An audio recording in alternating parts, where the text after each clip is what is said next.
সিঁড়ি বেয়ে উপরে ওঠার জন্য চেষ্টা করব। বিশেষ করে দর্শন জঙ্গল সলিমপুর জাফরাবাদ সীতাকুণ্ড চট্টগ্রামের যে মহাশ্মশান কালীবাড়িটি আমি আপনাদেরকে পরিদর্শন করিয়ে দেখিয়ে দেওয়ার জন্য চেষ্টা করব। প্লিজ আপনারা যথেষ্ট পরিমাণে স্কিপ না করে পুরো ভিডিওটি সম্পূর্ণভাবে দেখার জন্য চেষ্টা করবেন।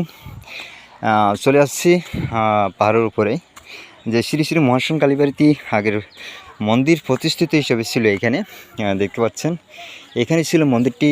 এই সিঁড়ি বেয়ে আমরা মন্দিরে যাইতাম, মন্দিরে গিয়ে আমরা মায়ের সেবা করতাম। কত সুন্দর না মন্দিরটি ছিল এখানে। কিন্তু কিছু দুষ্কৃতকারী অবৈধভাবে জায়গাটা দখল করার স্বার্থে আমাদেরকে উচ্ছেদ করতে চাই।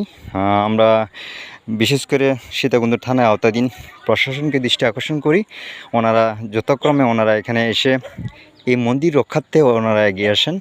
তারপরে আমরা এখানে পরবর্তীতে ছোট্টখাটো একটা মন্দির প্রতিষ্ঠিত করি। প্রিয় বন্ধুরা, দেখতে পাচ্ছেন কোনো সদৃঢ়বান ব্যক্তি যদি থেকে থাকেন মানবতার সহিত ফেরিয়ালয় হয়ে আমাদের ছিন্নমূলবাসীর জন্য একটি শ্রী শ্রী মহাশ্মশান কালীবাড়ি যদি প্রতিষ্ঠিত করে দেন, চিরকৃতজ্ঞ থাকবে। প্রিয় বন্ধুরা, ভালো থাকবেন, সুস্থ থাকবেন। আবারও দেখা হবে আপনাদের মাঝে আমার বিভিন্ন ভিডিও নিয়ে। ধন্যবাদ সবাইকে।